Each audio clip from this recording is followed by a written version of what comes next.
manasha ne 759 enti krura eno wakasa na yeka NDC manifesto asemo ambra mo kruji sankrata ni wi nyina no empedefo amotima ni muka obi mo kobo ho dawuro e-levy uma mi kwara friend e-level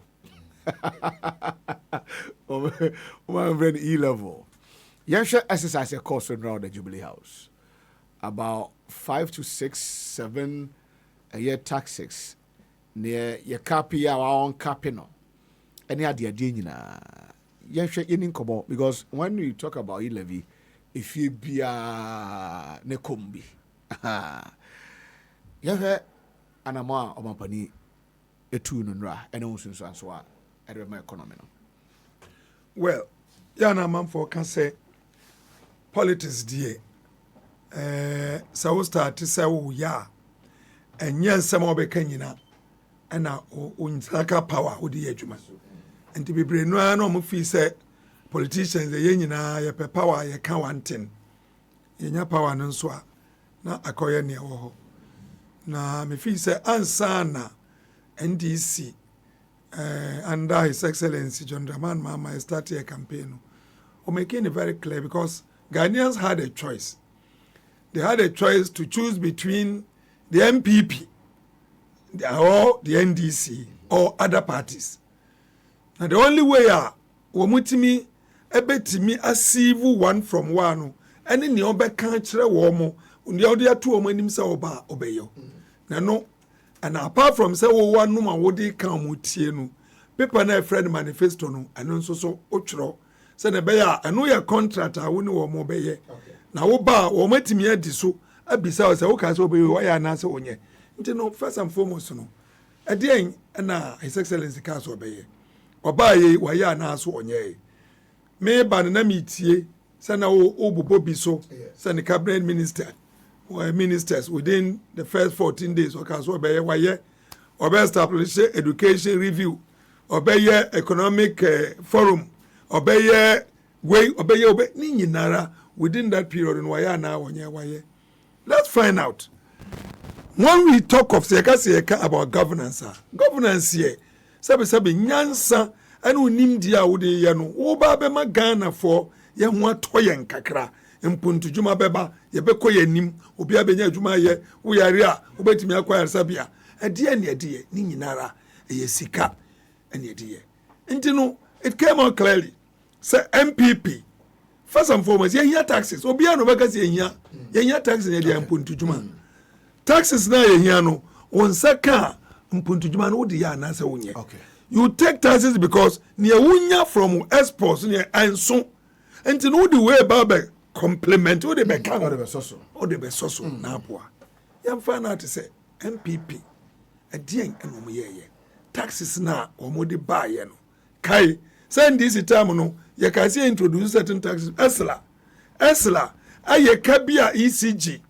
any energy sector na bo to wa en ye tua wieda enti abahunu say da bia o say me pe kwanya me de be pay taxes kakra levy bi ye de atua send be ya dum so ne ne ka ona no betwa ye introduce ye wa otensem MPP for kan tax bi a ye three more din ye be say me ne wo ka say MPP for ba ye within 8 years no esla na nka ye de ba ye say within 5 years no ye betua kana wie na ye free ono MPP for betu rate num ana omusa epia kwa animu omunya 45 billion Ghana cedis from esla pacho mo bekono wo mu jaye ka 68.5 billion cedis ewo energy sector yenyina anim wo mu introduce right from the word go taxes bi wo ho a regressive ye ka say regressive a tax a amwa dodo no a amwa hiafo etwa san tax a utua mpacho kwesi utia sesi na se me sorogo me ma kwesi sesi ama send 1000 e-levy metua 10 cedis wo mu fees no mbeje me 7 cedis 50 pesos it will be 17 cedis 50 pesos ko me pacho wo ji size ka no na wo decide say wo de bi kwa akoma wo yire enti wo send ni mobile sika na oje wo nim so be say tua the same e-levy na woyiri agye na wakasa nea maame fa nkoma kwasi yakwada na maame ni hwe no e wo kofo dua no yamfa sika ma no na gya watimi di akwada ni so anti watimi di aye wonim sa maame ni sende a ono so betua the same 11 no enti no one tax no one sika no ya tax no tax regressive amwa. Number 2, how much na dey my so okay MB before can say about my 6.8 to 7 billion. I don't know how much they buy. I remember. At the end of the day, no, almost started 2%. You can't they buy 1.5%. Almost started with 1.5%. Yeah. Then koyi NDC bam no mte buy 1%. At the end of the day, no 1% is no munyaye because a lot of the people are no mu use E11 no be die to the point to say E11 agents no ebe can say wo mo lose customers over 2 million and the sikano amma wo mo adwuma na conform 17,000 amoye no bibre ajai yeah ko mo ntimi nye. At the end of the day no the reason why I would tax ne ba ye no want me anya kai amonko taxi say E11 ba ye road ni nyina ye asphalt begu so health minister say E11 ba all the hospital yes no ye be wie obia say E11 ba bibia be koso education minister say E11 ba oh aduane ankoda ni di no books adansi ebesi. At the end of the day no they were getting just between 2.1 and 2.5. They couldn't even get half of what they projected. Billion. Now let's go back. Yawo tax refund sikabia constitutionally ya tiato 6%. Say bia ye nyina tuatua taxes na ya kwa hwem na the end of the year no taxes ni bibre o wa amanfo nkoje refund. And the sika no ye hwe mu no na they use only 2% of that to actually do tax refunds. 4% na aka no yehu baby eskana fa fuya enu bi no mdidi dokono wo mo de renchinam wo mo de high plains ana tambia se uti o mukasa na mo say mo yi 11 na e be pe baby mbako konye ska taxes na unde ba ye new taxes. They never think say amount for wadwene a sebe nya adwene e de bokro no e adwene e de boa enti adana e better from say wom ye 11 but 2% pen ye free sa 6 no so no and my more than a bit media 11 no at media betting tax at media cover all that. That is number 1. Number 2, expenditure side. Why are you always watching and thinking about the revenue without thinking about expenditure? I didn't think I won't unnecessary expenditure. So President John Dramani Mahama say ministers now move for 125 no. Matiso they about 60. Presidential staffers move for 337 no, 367. Media about less than 100. See am no ka say I'm 60. Ye no 100 mpo. Matiti nya ma bibre so. Yentimi enti ye wonyina ne me ye savings. Enti say savings ne ba abema Ghana for ho atomo. And the most important thing ni say E-levy I contributed to unemployment percentage na wo Ghana. Bisa me say dey. Kwesi and a betting tax. Betting tax. See adwuma ni ho. Enkwada ekoye beta. Eja wo mo transfer wo calculate no munya kakra. Anu keep wo mo. Say na be wo mo to the devil doesn't find work in an idle hand. Masa wa ba be ye say enkwada ni sika na ombenya no wo wuji mu 10%. Abraham wo mo. Na enkwada say okay sa dia. Eni e bejai. Na krono eni kwasi adwuma niamma krono nko nanim no eni ekwa akogurem unemployment atiko up ekosro and when you know the bomwa it doesn't make sense.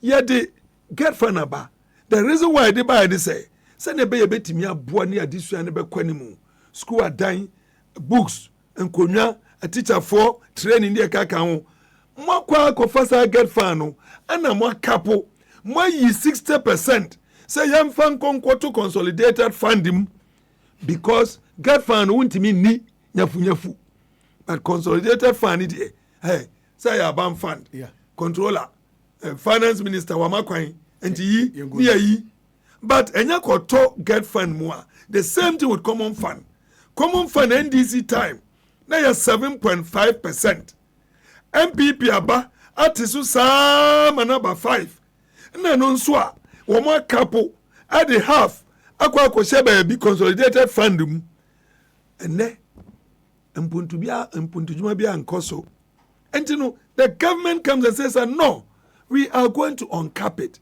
We are baller fund. I mean say baller I will see fundy already no you creating other areas so why do you want to burden them?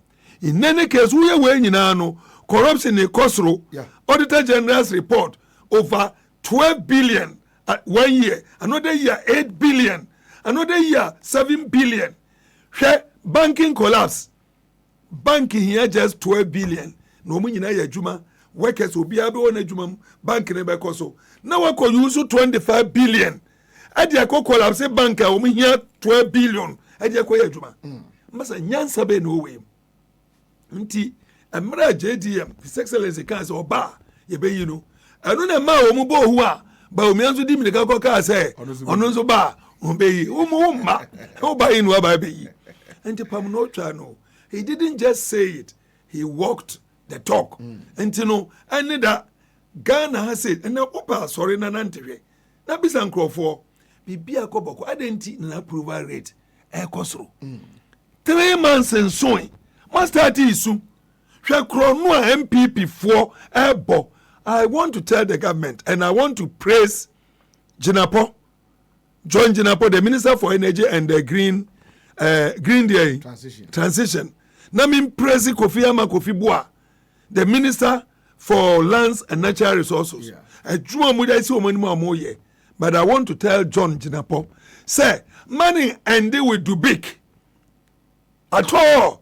Because if you mono akwano anu owo ya fra na Jiman Budu o said dem Google ambe one Jiman Budu bi they should go back and check from that time 2017 and before my agenda on the that time they came to steal, to loot, to make Ghanaians poorer, to make sure as a Ghana for your bread ya suffer na satamu swa sikano mo wiano thinking so mo besa dia maye no ma toya dwene ya so vote ama omo na Ghana for say enough is enough.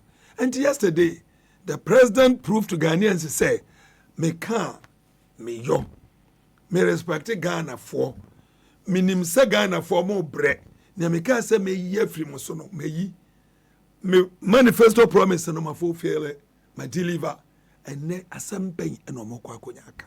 And all what we can say is say akabi Mamin Phantom because Obi Bisami say what about COVID? Unim say COVID, you know, MPP for their question vatim.